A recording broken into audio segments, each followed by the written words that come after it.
Right, good afternoon, folks. I think I should be live now, and that's also got Facebook sorted out. So, good afternoon, folks. As you can see, I'm on my own today. I'm sorry to report that the other Davies had a wee setback in his recovery, and he's unable to make it up the stairs into the cabin. He's got a terrace garden, and he's normally up in his workshop, his cabin, when he broadcasts. I'm afraid because of the setback, he can't get up the stairs. As David said to me himself, he can't get to the toilet, never mind upstairs to the cabin. But he's all right. But as I say, bit of a setback in his recovery. And I think he was a wee bit down about it, to be honest, because he was enjoying being back again. And I'm sure we'll get him back again shortly. So today, show will be done in the style of Indie Truck Davy. So it's Indie Truck Davy out the truck and at home in his office in Salisbury, North Lanarkshire, where it's 8 degrees, overcast, damp, dreich. Quite horrid, actually. Anyway, that's the forecast for Salisbury, North Lanarkshire. If you want to know what the weather's like where you are, look at your own bloody windy. Let's move on, shall we? What we got for you today? Well, really, the weeks has started really. This week started with 2 polls, a tale of 2 polls, to be honest with you. Now, one of the polls was by Survation, and it was an MRP poll, a mega poll, and it was 15,029 people. And the other was done by Electoral Calculus. Now, that was commissioned by the Daily Mail, and they didn't actually poll people themselves. What they did was they took the polling over the last month, which was 18,000 people on various polls, and they did an average for it. So we'll talk about the 2 polls and where it places the SNP. Now, in the Survation poll, the SNP stand to get 41 seats out of the 57, with Scottish Labour on 12, the Lib Dems on 4, and the Tories, the Greens and Alba on no seats. So wipe out for the Tories. No point in voting Green or Alba, they're no getting in. So if we want to keep the pressure on for independence, I mean this, if you're Green, if you're Alba, save your money for the Scottish elections and advise your members to vote SNP. We need to send a really strong deputation to Westminster this time. Now, as I say, the other one, the Electoral Calculus, has got the SNP down on 32 seats. But as I say, it wasn't actually a poll. What it did was take an average across all the polling that was done in April. And of course, you've got to remember who commissioned it as well, the Daily Mail. As we know, all the lunatic right-wing rags are printing polls which are coming from some of the weirdest polling companies, the ones we've never heard of. But the other thing you've got to remember is whoever commissions the polls gets to tell them what questions they want asked. And how you word the question in a poll can make a big difference on how the polling turns out. But according to, I'll put the Survation poll up because it was a real poll, and we'll have a quick look at that. Okay, so I'll share the screen, and we'll put up the poll. I'll get it in to the green room. Right now, what this is telling us is that under Sunak, the Tories are set for extinction level event as mega poll analysis puts them on 98 seats.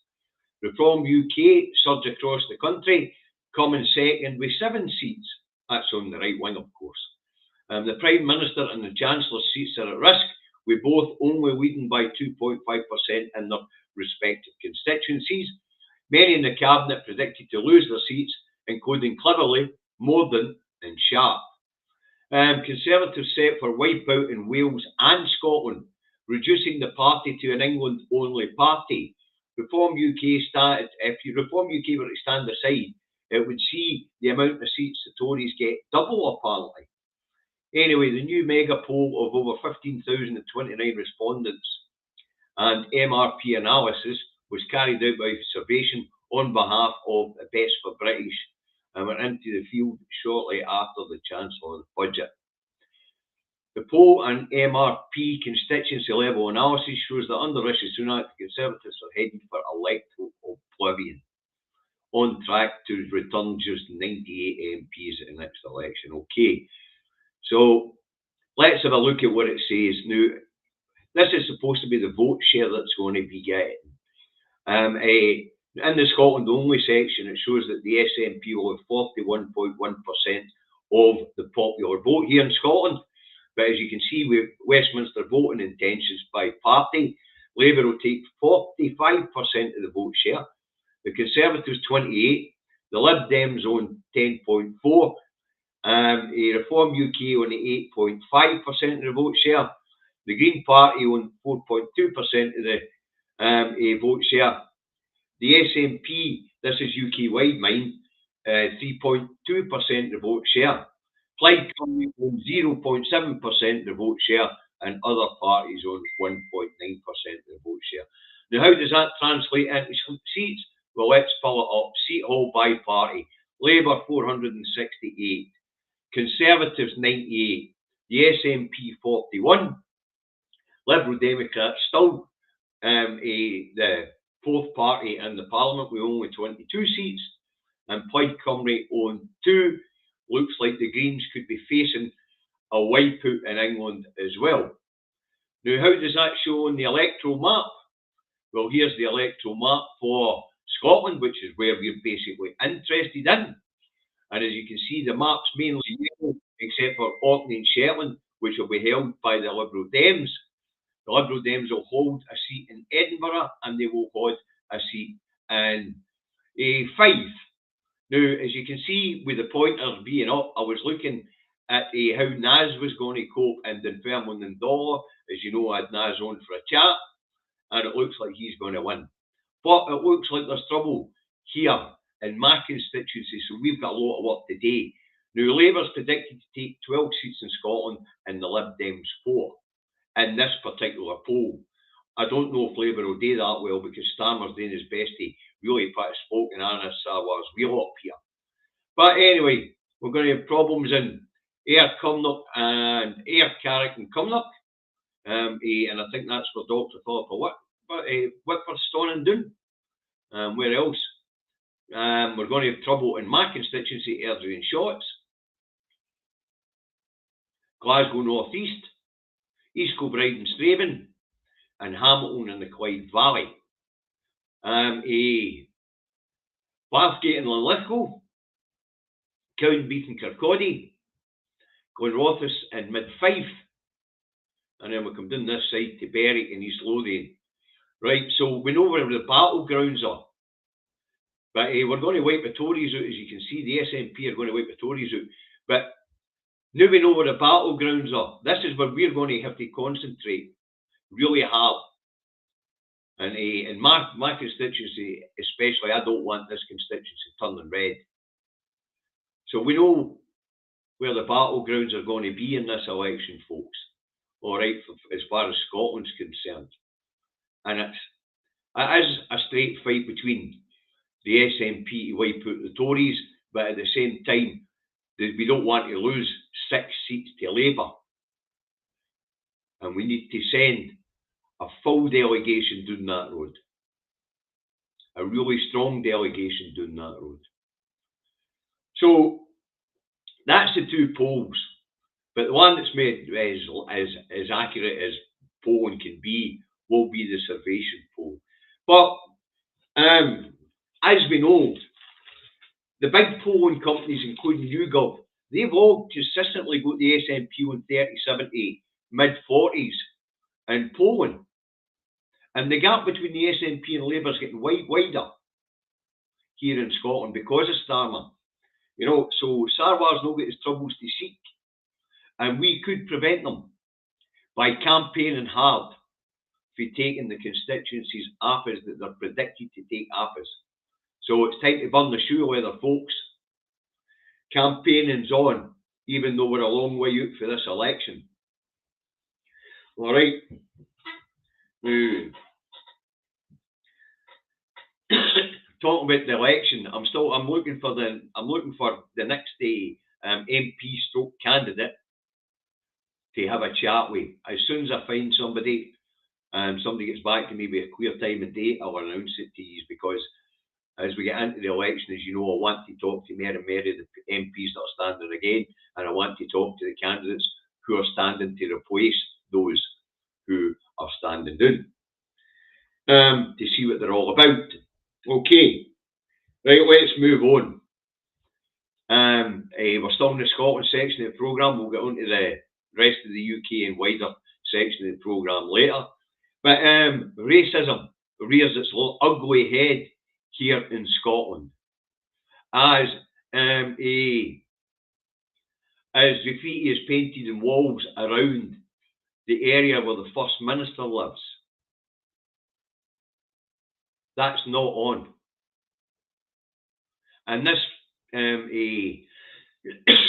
actually isn't taking the form of racism. It's taking the form of racism and Islamophobia. And we can't be surprised at that, because there is an amount of right-wing nutters here in Scotland. They're a small minority, but they are here. And the way the press and that Westminster government has been gone after minority groups with their culture wars, then this sort of stuff is raising its ugly head right across the lands. And the mainstream media especially need to be called out for this.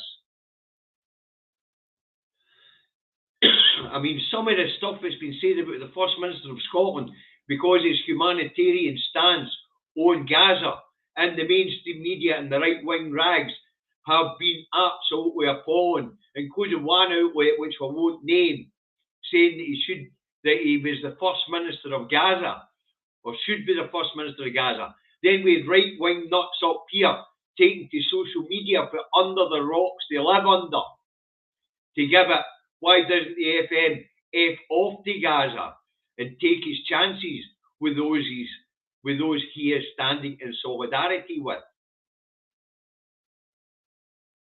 It's disgusting. And that lot in Westminster need a boot stuck up their bahookie. But this isn't new, this. This started back when Theresa May was Home Secretary. When she was Home Secretary with her hostile environment. These culture wars have been getting stoked for a long time now, and they're dangerous. Absolutely dangerous. But what was daubed up there in the area where the First Minister lives? Islam is a religious group, and some derogatory remarks about Pakistani people of Pakistani origin. Let's get this clear. Mr. Yusuf is as Scottish as me. In fact, he was even born in the same city as me.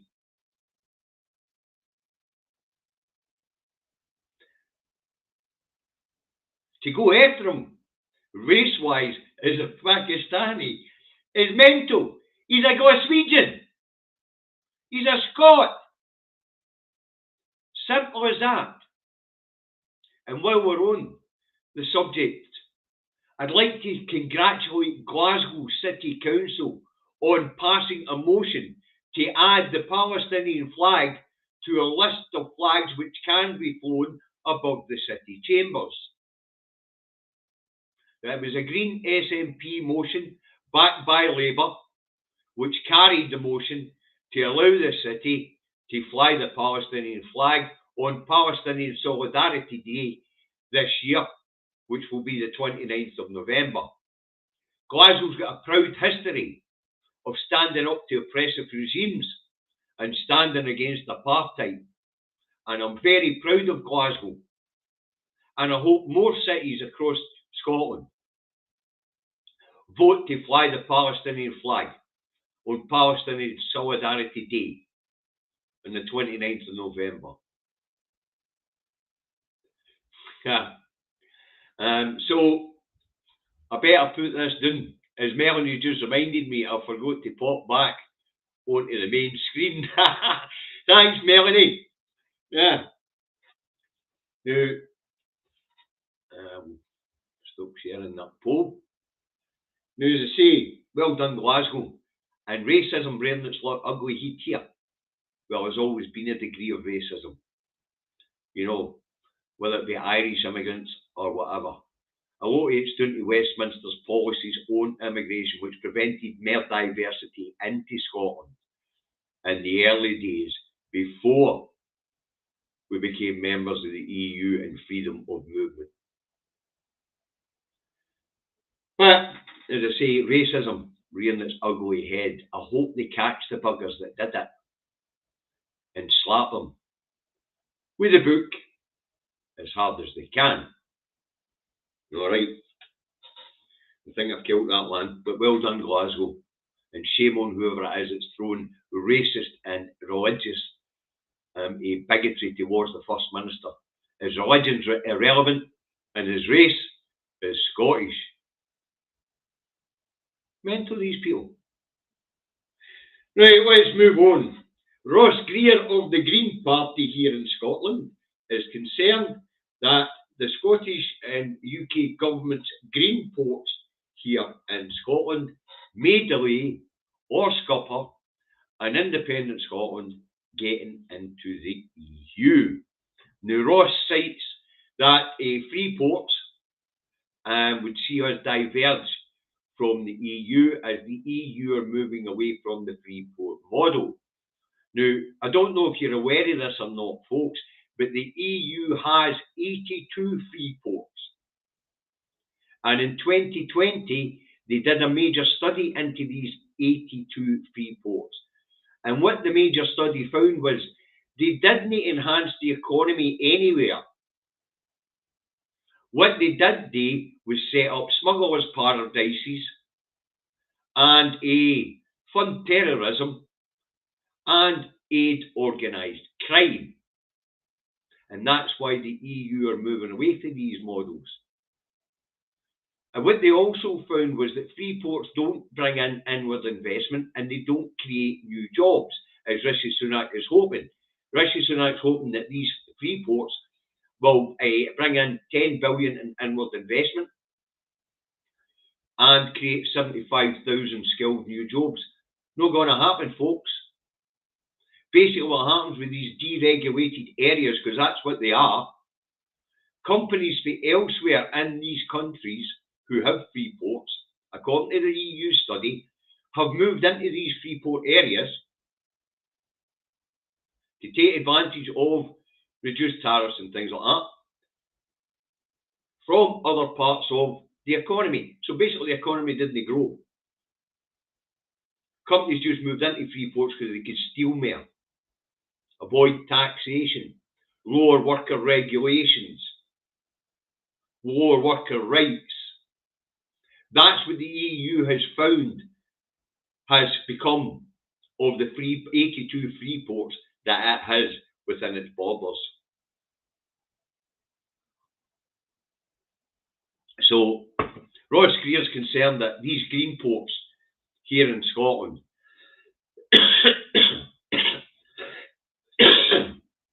and economic areas, economic zones being set up will see divergence and it'll make it harder to get into the EU.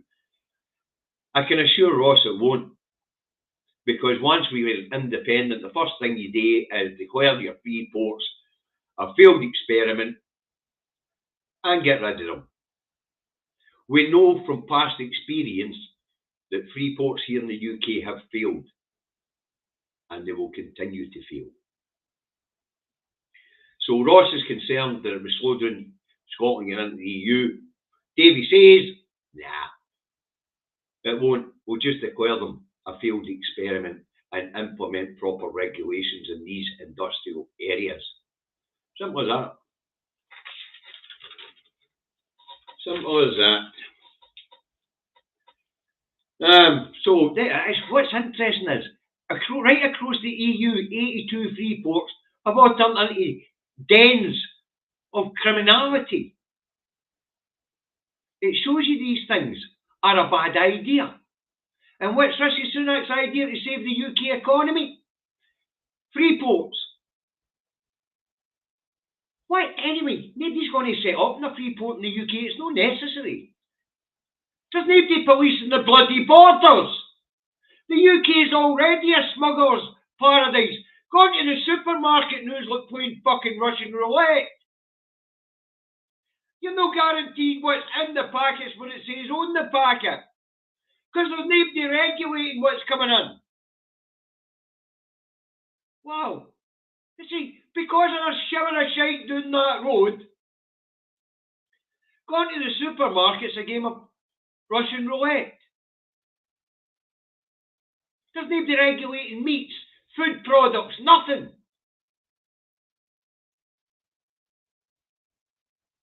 Wow.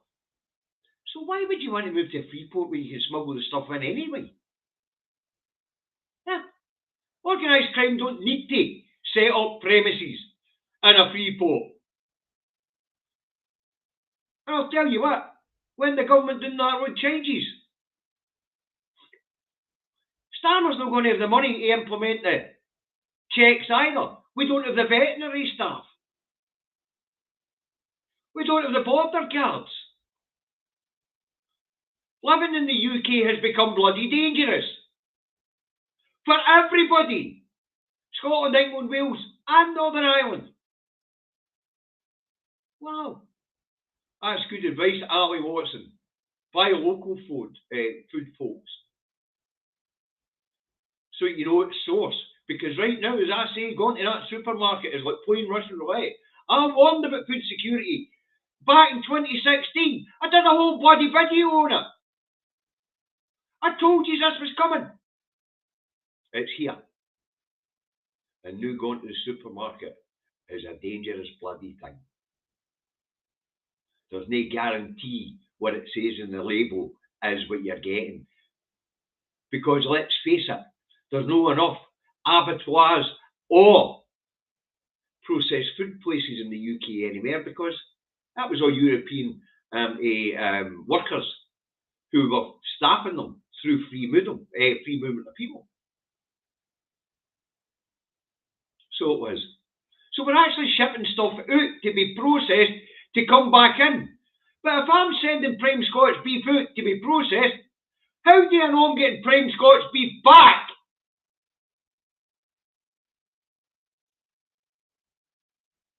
For all I know, I could be getting a Romanian sick dairy cow back. This is nuts. Anyway, so free ports are not the way forward, and Ross Greer's got nothing to worry about. We'll just declare them a failed experiment and regulate these things properly. Right, let's move on. Bernard Ponsonby bows out of Scottish politics. And on the way out the door, he has a kick at Holyrood and says that Scottish politics lacks thinkers. Well, if Scottish politics lacks thinkers, that mob down the road are right in trouble. Because we thought of the uplift for children. We thought of doing away with prescription charges and universal free healthcare. The baby box. In fact, they've actually thought about and implemented and funded great social policies like social care. I don't know where Ponsonby's coming from. He also has a kick at social media. He says we're a negative influence on politics. He would say that because him and his crew in the professional media want to set the narrative, whereas us here on the internet, we look at the narrative they're setting and the bollocks they're talking about, and then we go and have a look at source ourselves. We get informed, and then we put up programs like this. For example, I did one on the hate crimes yesterday and the nonsense in the press about that, shooting down their narrative about shutting down freedom of speech. How was I able to do that? I read the bloody Act. The mainstream media don't want guys like me reading the bloody Act and then coming and telling you guys what it actually says in the language that you can understand. I'm nobody special. Anybody can read this stuff. It's just I'm one of these guys that's going to get his up his arse and actually go look the way investigative journalists used to do it. You know? So Ponsonby has a kick at social media and said it's being a negative influence on politics. No, it's no. What it has done is ensure that the mainstream media doesn't get to set the narrative anymore. That's why we haven't had civil unrest yet. There's enough of us looking at this sensibly. That's why the way that they're pulling their culture wars down that road hasn't set fire to the header, other in England or in Scotland, although it's got damn close in England. I mean, look at the way they're reporting on anti-genocide peace protesters here in the UK. They're calling them pro-Palestine, anti-Israeli. Never had so much pissed all your life. If it was the Israeli people that were being oppressed, we'd still be out bloody protesting to stop their oppression. The media is a bloody disgrace, and Ponsonby having a pop at anybody. Ponsonby's he's a dinosaur. It's time for him to join Brian Taylor on the medal, put out to pasture. Wow, he's not even up to speed. Social media has been great for politics. It's meant that we can actually hold politicians to account by ourselves. We can have contact with our politicians, especially here in Scotland where it's a wee blow. We all want to talk to Nicola. I'll send her a bloody message. I want to talk to my MSP, Neil. I want to talk to Neil. I want to talk to Neil Gray. I just send him a message. Pick up the phone. And it's that easy for us guys to talk to our politicians. Social media has been great for us guys. And it's been great for the great debate here in Scotland. In fact, it's been great for all debates in all political realms here in Scotland. No matter what the issue is, people are very awake. And Ponsonby having a go. As I say, it is time for Bernard to go out to pasture. For somebody younger, with their finger on the pulse, who knows what's happening, to take over his place. Right, so farewell, Ponsonby. You had a good crack in it, especially since devolution. You've enjoyed a good career, but you weren't happy to just go quietly, were you? Yeah, brilliant. I like the way Brian Taylor did it, actually. Rather than Ponsonby having a pop at everybody except for the journal, the mainstream media, at least Brian Taylor has a pop at his ex-employers. Right, that's the next one. The Scottish Palestine Society batters BBC Scotland over its failure to cover the story that the UK government is covering up from the public. The UK government's legal advice, which tells the UK government that Israel definitely is committing war crimes, and that because Israel's committing war crimes, the UK is complicit in these war crimes. Now, it's not been widely reported across these islands at all, but the Scottish Palestinian Society is having the right pop at BBC Scotland of this big story. Now, what's it about? Well, Alicia Kerr, or Keys, whatever, Alicia Kerr, I think it is, who is the Conservative chair of the Foreign Affairs Committee, get battered in to the Home Office, to the Foreign Office, or the fact that it's had legal advice telling them that Israel is guilty of war crimes. Now, that's not something we don't all know. But why are the UK government hiding this advice? Because it means that they would have to put the brakes on the UK's vast military industrial complex from selling arms to Israel. The UK vast military industrial complex has a bloody great lobby group which is putting huge amounts of pressure on the UK government to keep stum and allow them to keep selling licensed weapons to Israel. Basically, the UK and US vast military industrial complexes are making a killing financially out of the killing of the Palestinian people. And that is why the UK government is covering up its legal advice, which we all know they've had, because Cameron wouldn't deny it in front of this particular committee. In fact, when he was asked about it, he says, oh, they haven't broken any licensing rules. And he was talking about keeping licenses for supplying them weapons. BBC Scotland didn't want to tell the people of Scotland this story. To be fair, the BBC in England didn't want to tell the English people this story either. Unfortunately, the committee was broadcast live on Parliament television, so we all got to see it.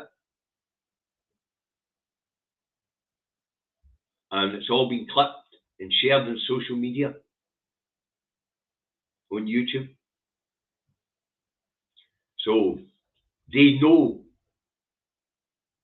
that they are complicit in war crimes, the UK government, and they intend to keep making money off the back of the deaths of innocent Palestinian people.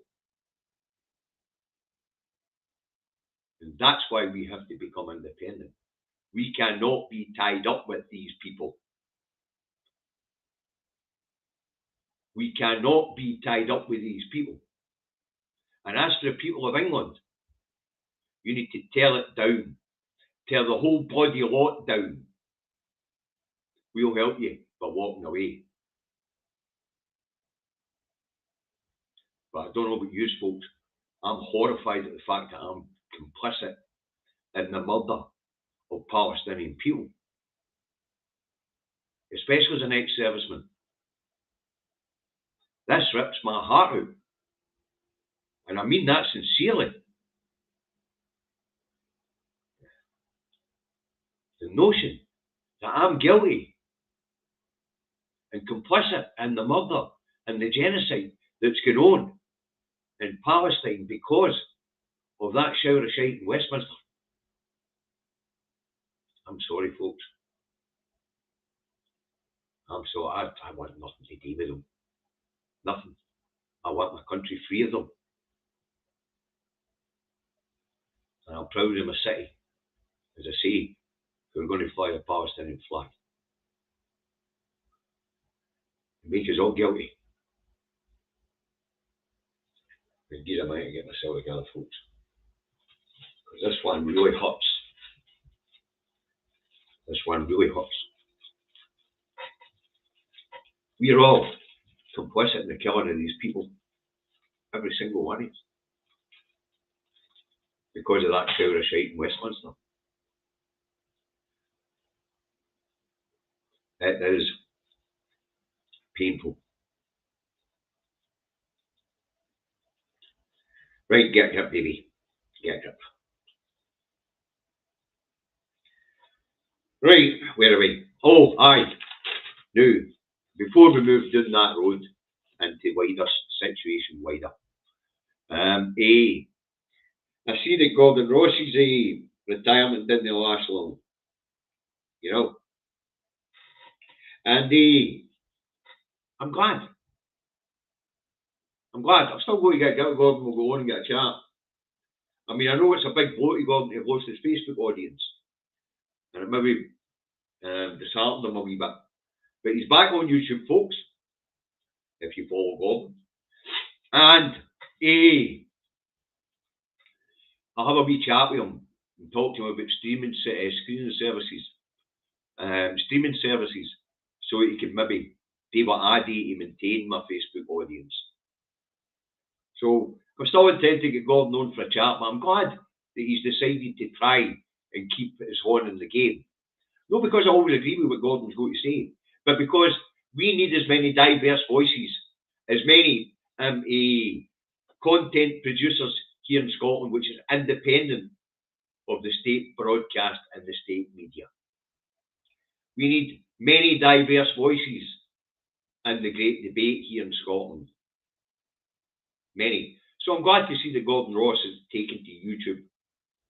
So welcome back, Gordon. You weren't retired very long. And welcome to YouTube. Okay, right, let's move on. Right, more problems for Starmer. He has 20 Labour councillors in Lancashire. Mind, we're up to council elections in May. Have resigned the party. Resigned the party. If that's not a big enough problem for him, 28,000 people have left the Labour Party because of how Starmer's running the Labour Party. And because he's killing debate in the Labour Party and his stance on Gaza. 28,000 members he's lost because of his stance in Gaza. And as we know, the longer this goes on and the more horrific it gets, the more of the Muslim vote Starmer's going to lose. This election might not be all that Starmer thinks it's going to be, and I think the polls might swing, depending on how long this goes on, and for how long him and the Tories want to keep us complicit in war crimes. So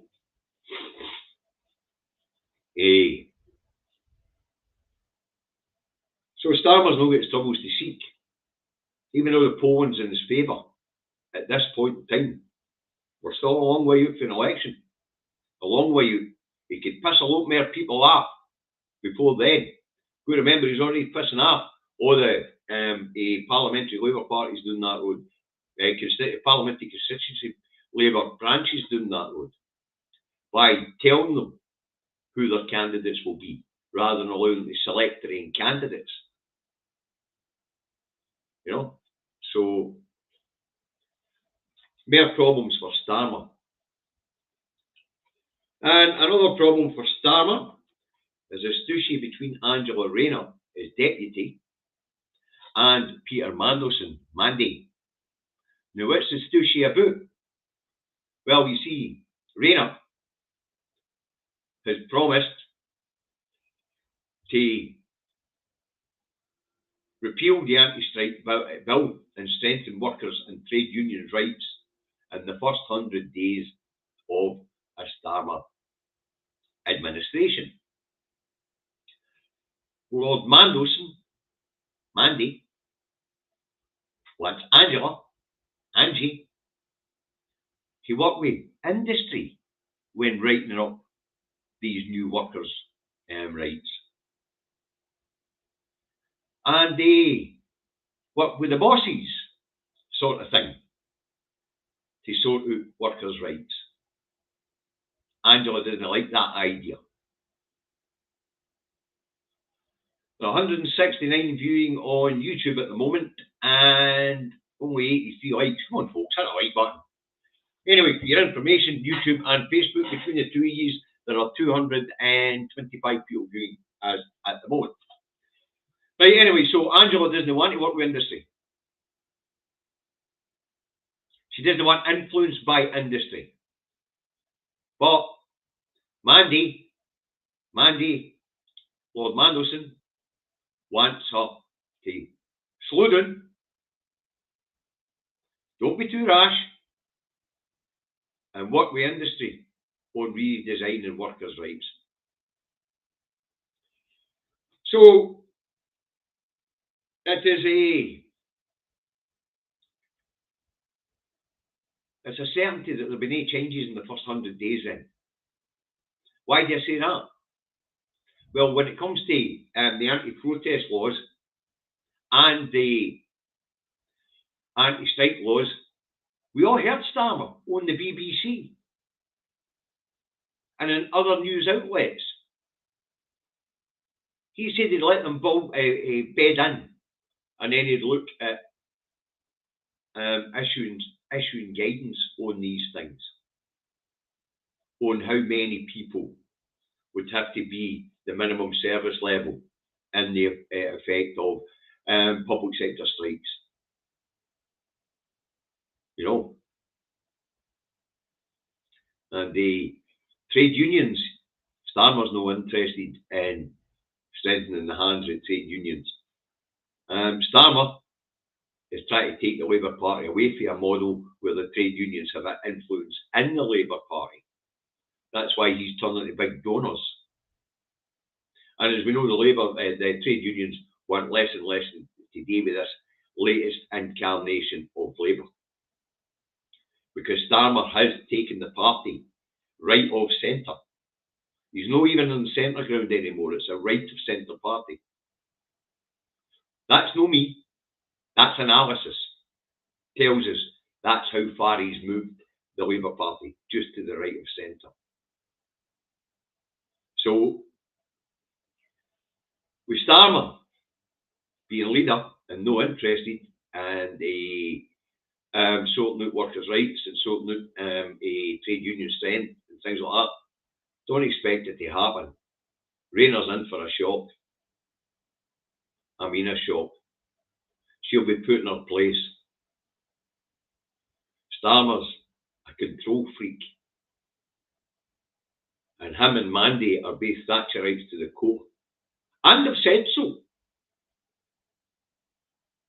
They have publicly praised Margaret Thatcher. And Thatcherism is back. Starmer's told us.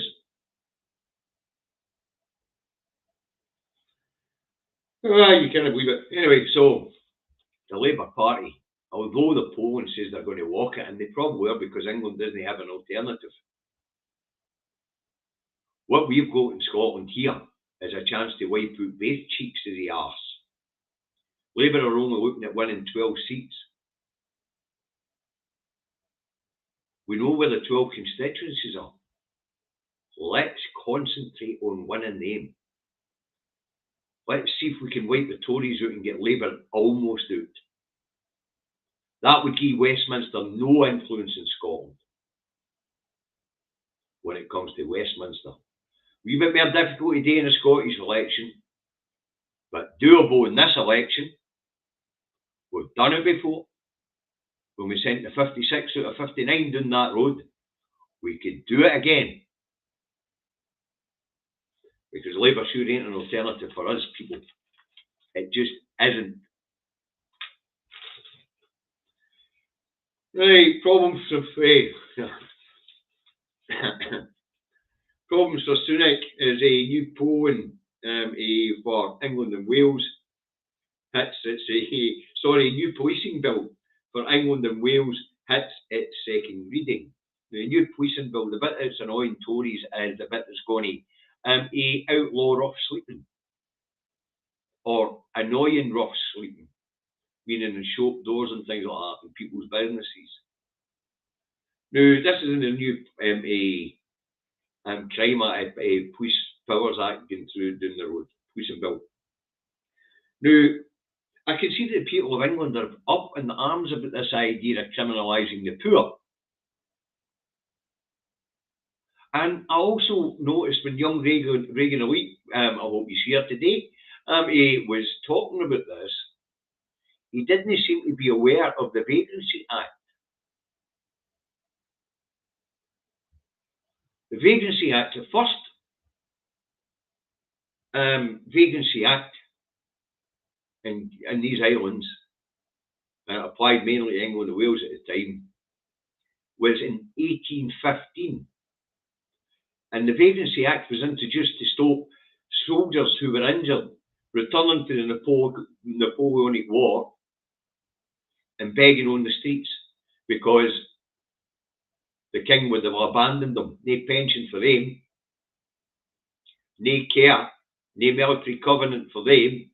So the very first Vagrancy Act, England and Wales, was in, no, it would only be England at the time because Wales still had its legal system at the time, would have been 1815. Then there was a further Vagrancy Act in 1824, a further Vagrancy Act in 1826, a further Vagrancy Act in 1838, again in 1896, and that's when the Vagrancy Act was extended to Scotland. And then we had the Vagrancy Act of 1983 and 1989.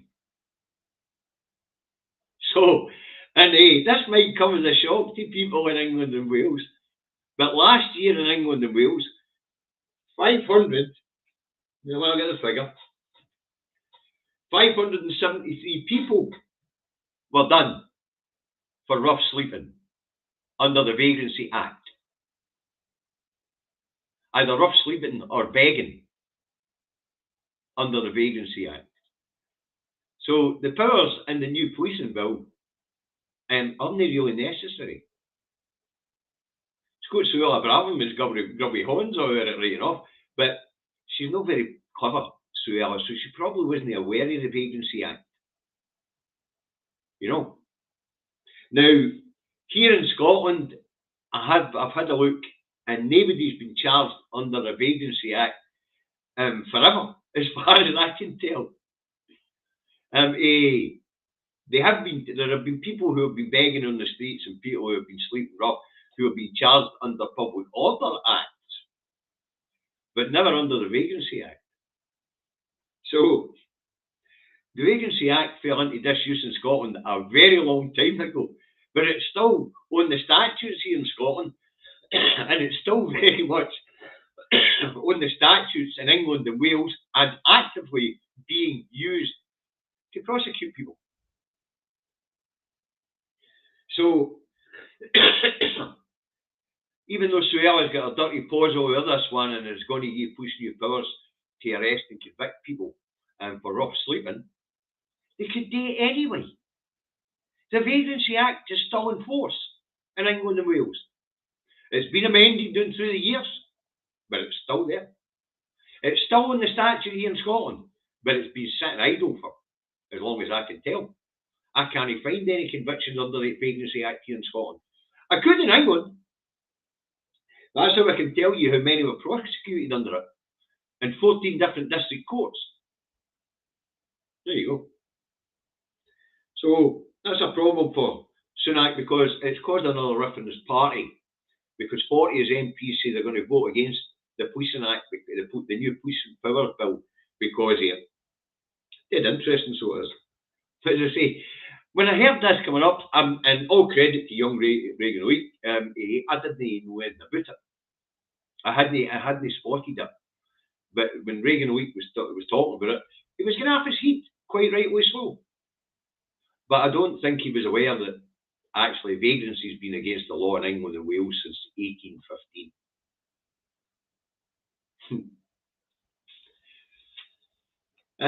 Rosie, you're telling me your son lives in London and he says you can't move for tents on the pavements. The other thing about the police powers and the Police Powers Act down there and the Vagrancy Act down there criminalising these people, it's just nuts. For a start, the prisons are full. That's been reported. There's no room left in England's prisons, and Scotland's prisons are near capacity. So what are you going to do? Arrest them, jail them, get it on with them.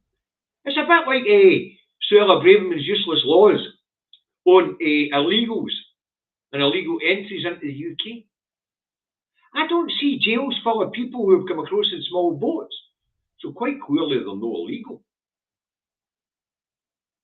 You know? So this is another stupid piece of legislation to stoke the culture wars, folks. It's not necessary. It's never been necessary. So see, they're still actively using the Vagrancy Act in England and Wales. Nuts. But as I say, I want to thank Reagan Elite for making me aware of this story, because I just thought it was funny. I just thought it was totally funny. You've got a parliament full of politicians that don't know what actually went through it before. That's nuts. And obviously the people who scrutinise these bills on the committees don't know which went through that parliament before either. Otherwise they'd say to the people writing the bill, this section isn't necessary, the police already have these powers. Absolutely nuts. We have a parliament full of incompetence down that road. And we've got a parliament full of people in Edinburgh that don't know what devolved competencies are. As a political class, just go, crap. Really? You know, have the political class is just collapsed. I mean, I think we're doing much better when it comes to social policy along that road. In Edinburgh.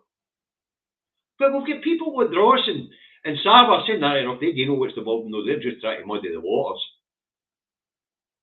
Demanded that the SNP make good on reserve matters. Talk about hypocrisy. Anyway, as I say, it's causing problems for Sunak because it could see this bill being defeated in the Commons. And there was more bad news for Sunak and all when it comes to stop the vote, stop the vote, stop the votes. So much for his Rwanda bill being a deterrent, so much for Suela's two bills that make these people coming across in small votes illegal. Because Sunak's just been smacked again. As figures for the first quarter, he shows that a record number of record number of people have crossed the English Channel in a winter. The number was 4,644. Now, the first quarter of the year is always lowest, because the weather is wild out there in the Channel. But as the summer comes on, these monthly totals will double. As the spring and summer comes on, these totals will double. So that's more bad news for Sunak. Sunak's no doing great, is it? We're stopping the votes. Oh, sorry, sir, you know. Economy's turned the corner. Screech. Economy goes off a cliff into recession. Not doing well, Mr. Sunak. He's not got his troubles to seek, is he? Wow. Absolutely mental. Mental. Anyway, I want to end on a bit of good news for Scotland, a bit of mediocre news for England, and shite news for Wales. And that is the latest transport survey is out. And when it comes to rail, ScotRail is the best operated and best run railway franchise in the UK. Remember, ScotRail is now in public hands. Now, there is a 91% satisfaction rate with ScotRail. For the various operators in England, it varies between 64% and 84%, but averages out in the mid-80s, in the 80s, 84% apparently is the most common. I think the 64 was in the Northern Railway network, and that was not very good, but averaged out to be 84. And for Wales, satisfaction in the railway is only 72%. That's not good. But it's a good news story that the Scottish government run public company, ScotRail, is running the best railway network and the cheapest railway network in the UK. So that's a wee bit of good news. So that's going to end the UK-based stuff. And we're going to have a wee look, as we come crashing towards the end of the programme, at Ukraine and the Russian conflict, the Russia-Ukraine conflict. It looks like Zelensky is back to trying to offer or sue for peace with Putin. Now, Putin's just finished putting a major rail line into the Crimea. So, now, I don't know if you know this, folks, but in 2020,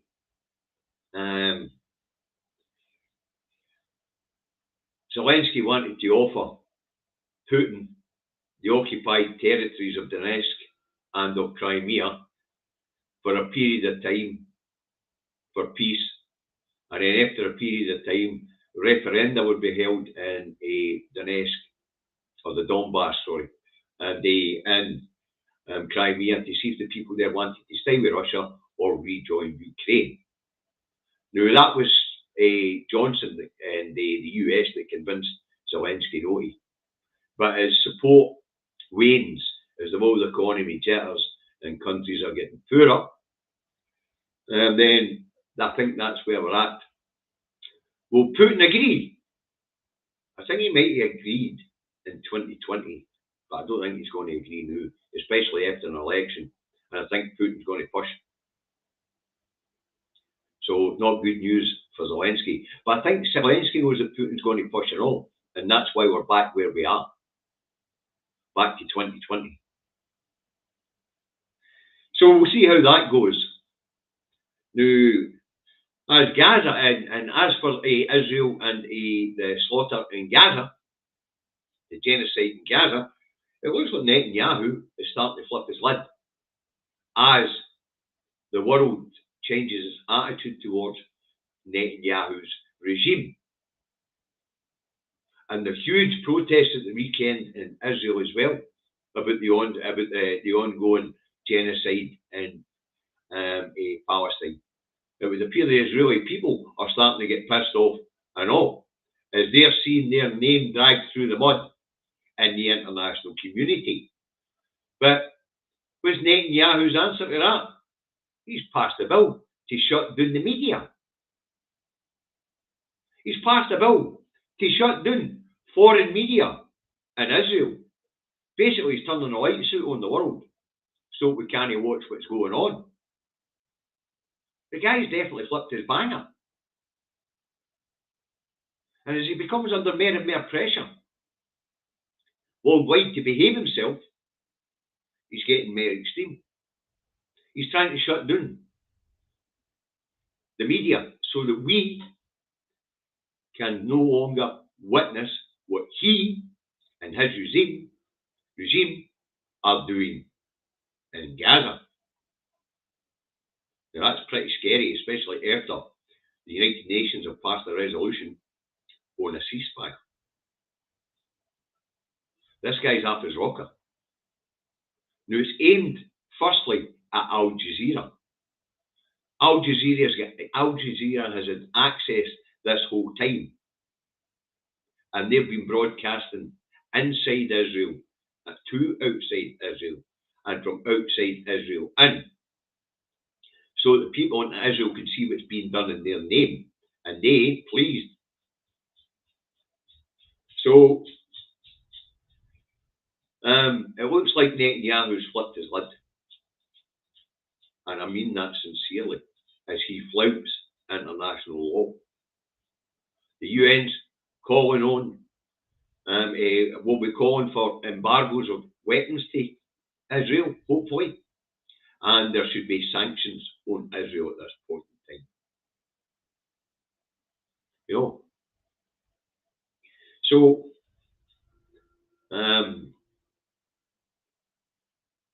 it really looks as if Netanyahu's flipped it, folks. I don't know how long this guy can be allowed to stay in power. He is absolutely nuts, and he will not stop until he's wiped Gaza off the face of the map and the people in it. It's not just the amount of people who are dying from arms anymore. There's a famine, a man-made famine, which is killing the population. Men, women, and children. It is abhorrent. This guy deserves to be dragged to The Hague and have the full force of international law reflect well on this time. It will not reflect well on this time. The UK, the US, Canada, Australia, most of the Western states, Europe. History is not going to look kind on us because of our political leaders. And Netanyahu has flipped his lid. He is trying to silence the media on what's going on in Gaza. He's trying to shut the world out of what he's doing in Gaza. This guy's dangerous. He's dangerous to the stability of the planet. Never mind the stability of Israel and Palestine. And it's time this guy was shut down and arrested. And I'd like to see the International Criminal Court issue an arrest warrant for this guy. That's what I've got for you today, folks. I hope you found it interesting. I hope you found it informative. Great viewing figures. Great viewing figures. Now, I'm sorry David wasn't with me today because I really do enjoy having David do these things with me. Bounce back and forward after each other. But as I say, I do hope you found it interesting. I hope you found it informative. Well, I'll try to get the monetization back up again, but it looks like it's going to take the 21 days. So thanks very much everybody who's tuned in. Thanks everybody who's contributed to the Food Bank Fund. We've got a £500 out for the last 2 weeks. Naz, we get him £250 to buy Easter eggs to distribute around the food banks in Fife. He had an appeal on, so we more or less doubled the amount of money he was looking for. And we've recently given the Indie 2 Cafe 250 quid as well. And they will get that distributed out to the food banks that they deal with.